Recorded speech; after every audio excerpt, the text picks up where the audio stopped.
उत्तर प्रदेश के पहले data centre के उद्घाटन कार्यक्रम में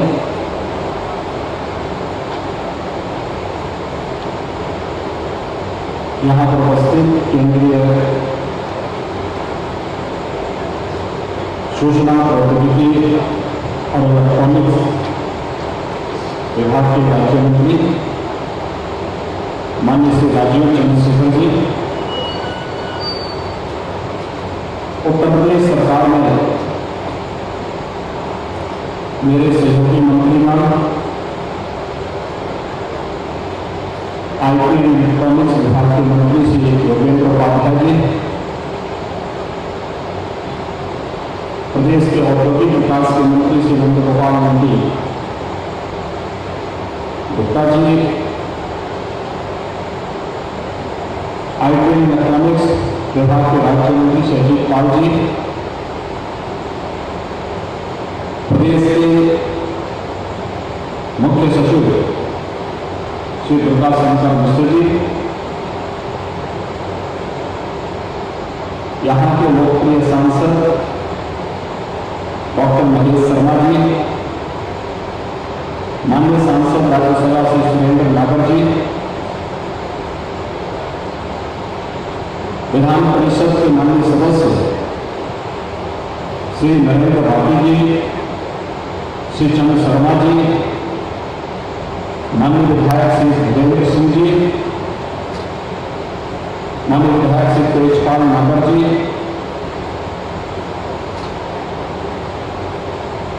उत्तर प्रदेश शासन के औद्योगिक और स्थापना आयुक्त श्री अरविंद कुमार जी, आज के इस समारोह में उपस्थित प्रदेश के पहले डाटा सेंटर के संस्थापक MP Hiranandani group Shri Niranjan Hiranandani ji, chairman एटास Shri Darshan Hiranandani ji, cofounder and CEO एटास श्री सुनील गुप्त जी और उनकी टीम के सभी उपस्थित सदस्यगण,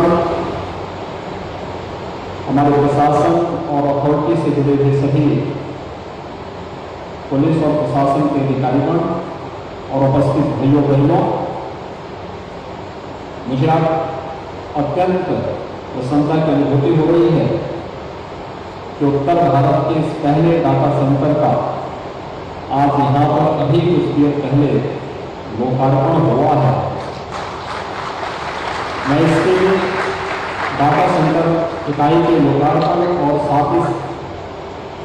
ही 30,000 यानी 39,000 करोड़ रुपए की परियोजनाओं के एमओयू के इस अवसर पर हीरानंदानी ग्रुप को और उनकी पूरी टीम को हृदय से बधाई देता हूँ, उनका अभिनंदन करता हूँ। मित्रों, ये मेरे लिए अत्यंत प्रसन्नता का क्षण है, क्योंकि जब हम लोग डाटा सेंटर की बात करते हैं तो स्वाभाविक रूप से दुनिया के सबसे बड़े लोकतंत्र भारत की तरफ दुनिया का ध्यान बरस जाता है। अगर हम देखें तो दुनिया के अंदर 150 करोड़ मोबाइल फोन और लगभग 65 करोड़ इंटरनेट के उपयोगकर्ता वह भारत के हैं। लेकिन अगर हम देखें तो दुनिया का कुल डाटा का लगभग 20% उत्पन्न भारत से होता है, लेकिन हमारे पास इसके स्टोरेज की जो क्षमता थी वह अब तक मात्र 2% थी। इसका मतलब हमारे यहाँ का उपभोगकर्ता भारत का था, मोबाइल फोन का हो, इंटरनेट का हो, लेकिन उसके स्टोरेज के लिए दुनिया के अंदर हमें भूमि तलाशनी पड़ती थी। और आज पहली बार अवसर आया है तो उत्तर भारत के अंदर हीरा अदानी ग्रुप ने यह एक डाटा सेंटर देकर के आदरणीय प्रधानमंत्री मोदी जी के न केवल डिजिटल इंडिया की संकल्पना को मजबूती प्रदान करने का कार्य किया है, बल्कि इस फील्ड में कोई भारतीय भी निवेश करने की हिम्मत कर सकता है, उसको साकार करता हुआ हम सब के लिए अत्यंत महत्वपूर्ण है। उत्तर प्रदेश भारत का सर्वाधिक जनसंख्या वाला राज्य है और यहाँ पर डाटा स्टोरेज के लिए डाटा माइनिंग, डाटा एनालिटिक्स जैसे क्षेत्रों में काम करने वाली कंपनियों के लिए अपार अवसर है। हम सब जानते हैं कि हमारे पास में गौतम बुद्ध नगर जनपद है, Noida authority, greater Noida authority, Yamuna authority का जो पूरा क्षेत्र है, ये आईटी उद्योग का एक प्रमुख केंद्र भी है। देश विदेश के अनेक निवेशक यहाँ पर आईटी के क्षेत्र में निवेश किए हैं और निवेश करने में अपनी रुचि भी ले रहे हैं। यहाँ पर तो हम लोगों ने उत्तर प्रदेश सरकार और अथॉरिटी ने मिलकर के इंफ्रास्ट्रक्चर, वर्ल्ड क्लास इंफ्रास्ट्रक्चर दिया है। उत्तर प्रदेश जैसे राज्य में जब हम बात करते हैं तो इंफ्रास्ट्रक्चर के साथ साथ दुनिया का सबसे अच्छा मैन पावर भी वो हमारे पास उत्तर प्रदेश के अंदर मौजूद है। यही का युवा आईटी के क्षेत्र में दुनिया के अंदर डिजिटल क्रांति के फील्ड में अपनी प्रतिभा और अपनी ऊर्जा का उपयोग कर रहा है। जब उसे अवसर मिलेगा तो उससे दुगनी क्षमता के साथ वह वैसे ही अपने को साबित करेगा जैसे डबल इंजन की सरकार आज भारत के अंदर और उत्तर प्रदेश के अंदर अपनी क्षमता का उपयोग कर रही है। मेरा अनुमान है कि प्रधानमंत्री मोदी जी ने देश की अर्थव्यवस्था को आगामी 5 वर्ष के अंदर $5 ट्रिलियन की इकोनॉमी बनाने का जो एक संकल्प पूरे देशवासियों के सामने किया है, वह संभव है। और प्रधानमंत्री मोदी जी के ही प्रेरणा से उत्तर प्रदेश ने, क्योंकि उत्तर प्रदेश देश की आबादी का सबसे बड़ा राज्य है, जब मैं उत्तर प्रदेश की बात करता हूं तो मैं मानता हूं कि उत्तर प्रदेश अपार संभावनाओं वाला राज्य है। हमने उत्तर प्रदेश की संभावनाओं को कभी टटोलने का और उसे आगे बढ़ाने का प्रयास ही नहीं किया। कारण था क्योंकि जब भी कहीं कोई अच्छे प्रगतिशील कदम उठाने की बात उठती थी तो उस पर बैरियर के रूप में अनेक चीजें सामने आती हुई दिखाई देती। आज जब मैं यहां पर आया हूं तो ये तो अच्छा हुआ कि मैं आज से 4 साल पहले से मैंने यहाँ की यात्रा प्रारंभ कर दी थी, क्योंकि अन्यथा उत्तर प्रदेश के मुख्यमंत्री के लिए गौतम बुद्ध नगर एक अभिषिक्त था। ये माना जाता था कोई मुख्यमंत्री यहाँ नहीं आना चाहिए, मुख्यमंत्री यहाँ नहीं आएगा। तो मैंने कहा मैं जा सकता हूँ और मैं जाऊँगा। और मैंने आज से 5 वर्ष पहले यहाँ की यात्रा प्रारंभ की थी, तब मेरे सामने बहुत सारे प्रश्न उठे थे। हमारे विपक्ष के मित्रों ने भी उस समय कहा था कि अब आपकी कुर्सी खतरे में है। तो मैंने कहा देखो, कुर्सी किसी के साथ नहीं जाती है, जो कल जानी हो आज चली जाए, लेकिन मैं जनता के साथ धोखा नहीं कर सकता हूँ। और मुझे प्रसन्नता है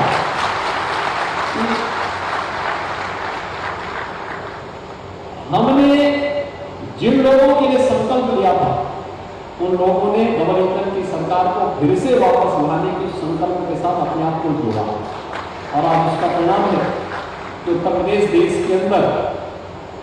निवेश के सबसे अच्छे गंतव्य के रूप में आगे बढ़ा है। आज हर व्यक्ति इस बात को जानता है कि हमें भ्रष्टाचार मुक्त व्यवस्था देनी हो या फिर आम जन के जीवन में व्यापक परिवर्तन करके उन्हें ईज ऑफ लिविंग का लाभ देना हो, स्वाभाविक रूप से उस पर तकनीक उसमें बहुत बड़ी भूमिका का निर्वहन कर सकता है।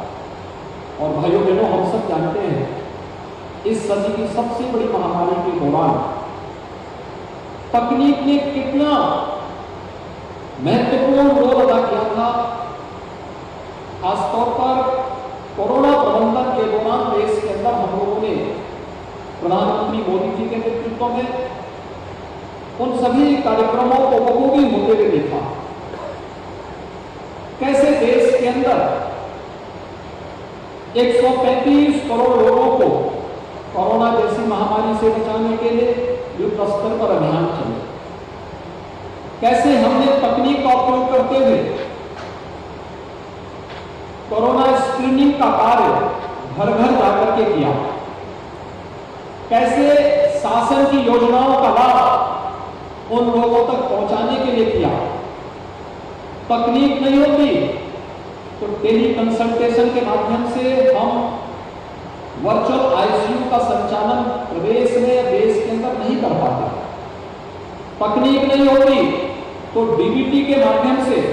प्रधानमंत्री जी एक साथ करोड़ों अन्नदाता किसानों तक, करोड़ों निराश्रित परिवारों तक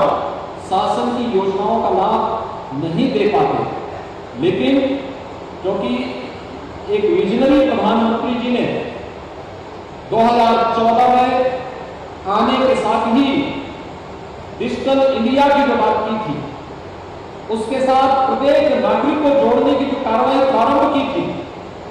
उसका परिणाम था कि दुनिया के अंदर सबसे बड़ी आबादी लोकतांत्रिक मूल्यों के साथ रहते हुए भी बेहतरीन कोरोना प्रबंधन का कार्य भारत ने दुनिया के सामने प्रस्तुत करके अपनी क्षमता को दुनिया के सामने साबित किया। और मुझे लगता है इसमें तकनीक का बहुत बड़ा रोल था। आज अगर हमें आत्मनिर्भर भारत की इस परिकल्पना को साकार करना है तो आत्मनिर्भरता अपने परंपरागत उत्पाद के साथ साथ तकनीक को भी हम अपने जीवन में उपयोग कर सकेंगे तो स्वाभाविक रूप से यह उसे और प्रभावी ढंग से आगे बढ़ाने में इसका योगदान होगा। और तकनीक की भूमिका किसी भी स्तर पर नकारी नहीं जा सकती। आज के इस अवसर पर जब उत्तर भारत का यह पहला ऐसा डाटा सेंटर है जो किसी भारतीय के द्वारा बनाया गया है और वह भी उत्तर प्रदेश में बनाया गया है, देश के सबसे बड़ी आबादी के राज्य में बनाया गया है, मैं इसके लिए हीरा नंदानी ग्रुप को अपनी पूरी टीम की ओर से हृदय से उनका अभिनंदन करता हूं। मैं आभारी हूं आदरणीय प्रधानमंत्री जी के मार्गदर्शन के लिए, भारत सरकार के सहयोग के लिए श्री अश्विनी वैष्णव जी और श्री राजीव चंद्रशेखर जी ने इस पूरे अभियान को हमारी टीम के साथ जोड़ करके टीम इंडिया के प्रधानमंत्री जी के उस संकल्प को आगे बढ़ाने का कार्य जिस कई गति से आगे बढ़ाया है वो अत्यंत सराहनीय रहा है। मैं इसके लिए भारत सरकार का हृदय से आभार व्यक्त करता हूं और मैं हीरा नंदानी ग्रुप को इस बात के लिए आश्वस्त करता हूं कि उत्तर प्रदेश इस फील्ड में जो अपार संभावनाएं हैं, क्योंकि विगत 5.5 वर्ष के अंदर उत्तर प्रदेश की ईज ऑफ डूइंग बिजनेस के तहत जो नई रैंकिंग प्राप्त की है, इसमें आपने देखा होगा कि जमीन के आवंटन में ग्रेटर नोएडा अथॉरिटी ने इस तरीके से काम किया है। अन्य जो कार्रवाई समयबद्ध तरीके से आगे बढ़ी है, ये नए उत्तर प्रदेश की एक नई स्थिति आपके सामने है। उत्तर प्रदेश के अंदर आपने विगत 5.5 वर्ष के अंदर उत्तर प्रदेश की कानून व्यवस्था में वे बेहतर परिवर्तन को भी देखा होगा। कभी यहाँ पर तमाम माफिया गिरोह हावी हो चुके थे, निवेशक यहाँ से भागते थे और यहाँ पर कोई ना कोई माफिया प्रदेश के अलग अलग जनपद में हावी होकर के उन्होंने पूरे प्रदेश की व्यवस्था को, शासन की व्यवस्था को बंधक सा बना दिया। आज प्रदेश में कोई माफिया गिरोह नहीं, कोई संगठित अपराध प्रदेश के अंदर नहीं हो सकता है। और प्रदेश के प्रत्येक निवेशक को सुरक्षा प्रदान करना, प्रदेश की 25 करोड़ जनता की सुरक्षा यह सरकार की प्रतिबद्धता है। और अपराध और अपराधियों के प्रति, भ्रष्टाचार और भ्रष्टाचारियों के प्रति जीरो टॉलरेंस की जो नीति सरकार की है, सरकार उसे पूरी प्रतिबद्धता के साथ आगे बढ़ा करके अपने इन्वेस्टर पार्टनर्स को मैं इस बात के लिए आश्वस्त करता हूं कि उत्तर प्रदेश में उनके द्वारा किया गया निवेश पूरी तरह सुरक्षित होगा, उसे आगे बढ़ाने में सरकार हर प्रकार से मदद करेगी। मुझे बताते हुए प्रसन्नता है कि उत्तर प्रदेश अब डाटा सेंटर का एक नया हब बनने जा रहा है। हम इसको देख सकते हैं कि उत्तर प्रदेश सरकार द्वारा 250 मेगावाट डाटा सेंटर विकसित करने के लिए 20,000 करोड़ रुपए के निवेश और जो लक्ष्य हम लोगों ने अपनी डाटा सेंटर पॉलिसी में तय किया था, उसके तहत हम इस लक्ष्य को बहुत शीघ्र पूरा करने की स्थिति में आ चुके हैं। क्योंकि राज्य सरकार की डाटा सेंटर नीति जब प्रारंभ हुई थी, तब देश की डाटा सेंटर की क्षमता मात्र 400 मेगावाट थी। इसके सापेक्ष आगामी 5 वर्ष अर्थात 2026 तक 250 मेगावाट क्षमता अर्जित करने का लक्ष्य हम लोगों ने यहाँ पर अर्जित किए एक लक्ष्य तय किया था। लेकिन मुझे बताते हुए प्रसन्नता है कि उत्तर प्रदेश की हमारी जो डाटा सेंटर की जो पॉलिसी है, इसने अपने पहले ही वर्ष में 20,000 करोड़ रुपए संपूर्ण निवेश लक्ष्य को अर्जित किया है। भारत का दुनिया भर के प्रमुख डाटा सेंटर निवेशकों से 600 मेगावाट से अधिक के निवेश के प्रस्ताव हमें यहाँ पर प्राप्त हो चुके हैं और उनके व्यवस्थित क्रियान्वयन की कार्रवाई भी आज प्रदेश सरकार के द्वारा यहाँ पर प्रारंभ कर दी गई है। मैं आज के इस अवसर पर डाटा सेंटर के लिए जो हम लोगों ने अपनी पॉलिसी तय की है, जिसमें हम लोगों ने डाटा सेंटर पार्क का छोटी डाटा सेंटर इकाइयों दोनों के लिए ही वित्तीय और गैर वित्तीय प्रोत्साहन की भी व्यवस्था की है। डाटा सेंटर उद्योग के लिए ऊर्जा यानी एनर्जी, इलेक्ट्रिसिटी, उसका एक बुनियादी आवश्यकता है। हम यहाँ पर देख रहे थे, जब सुनील जी हमें बता रहे थे यहाँ पे कि अनवरत बिजली चाहिए और अनवरत बिजली की इस आवश्यकता की पूर्ति के लिए हम लोगों ने अपनी पॉलिसी में काफी परिवर्तन किए। खासतौर पर एक यहाँ पर हम लोगों ने सुविधा दी है कि प्रदेश में सेक्टर में निवेश करने वाले कोई भी निवेशक को खुले बाजार से प्रतिस्पर्धी भाव के दरों पर विद्युत क्रय करने, दोहरी ग्रिड द्वारा विद्युत आपूर्ति करने, ओपन एक्सेस और डीम्ड डिस्ट्रीब्यूशन लाइसेंस, विद्युत शुल्क और ट्रांसमिशन और बिलिंग शुल्क आदि सभी जितना भी इस सेक्टर का इंफ्रास्ट्रक्चर है, उसमें भी सहायता प्रदान करने की व्यवस्था हम लोगों ने अपनी पॉलिसी के अंतर्गत किया है। और डाटा सेंटर के जितने भी हमारे निवेशक हैं, उनको तमाम प्रकार की इंसेंटिव भी देने की कार्रवाई राज्य सरकार ने अपनी पॉलिसी के अंतर्गत किया है। उसका परिणाम है कि आज हीरानंद अंबानी समूह के साथ ही अडानी, सीपी, वेबवर्क्स, एसटीटी और जापान की कंपनी एनटीटी ने भी अपने निवेश के प्रस्ताव हम सबके सामने प्रस्तुत किए हैं, जिन प्रस्तावों को हम अपना यहाँ प्रदेश के अंदर मूर्त रूप देना प्रारंभ कर दिए हैं। आज मैं इस बात के लिए हीरानंद अंबानी समूह को हृदय से धन्यवाद देता हूँ कि उन्होंने अपना बेहतरीन डाटा सेंटर को एनसीआर को, उत्तर प्रदेश और उत्तर भारत को दिया ही है, साथ साथ हमें 39,000 करोड़ रुपए के प्रस्तावों के साथ भी हमारे साथ एमओयू किया है, जो प्रदेश के अंदर आगामी 5 वर्ष के अंदर इनके द्वारा निवेश किया जाएगा। और मैं इस बात को आश्वस्त करता हूं कि उनके द्वारा जो एमओयू किया गया है, यह डाटा सेंटर की इस इकाई के उद्घाटन और 2 नए सेंटर के शिलान्यास के साथ ही उसी त्वरित गति से क्रियान्वित हो राज्य सरकार का भरपूर सहयोग उन्हें प्राप्त होगा। उनके निवेश को पूरी तरह सुरक्षित रखने में राज्य सरकार उन्हें हर प्रकार का सपोर्ट करेगा। मैं एक बार फिर से हीरानंद अंबानी समूह को इस डाटा सेंटर के लिए हृदय से बधाई देता हूं और उत्तर प्रदेश में उनकी पहली इकाई है, इसके लिए उनका उत्तर प्रदेश में उनकी पूरी टीम का उत्तर प्रदेश में हृदय से अभिनंदन भी करता हूं।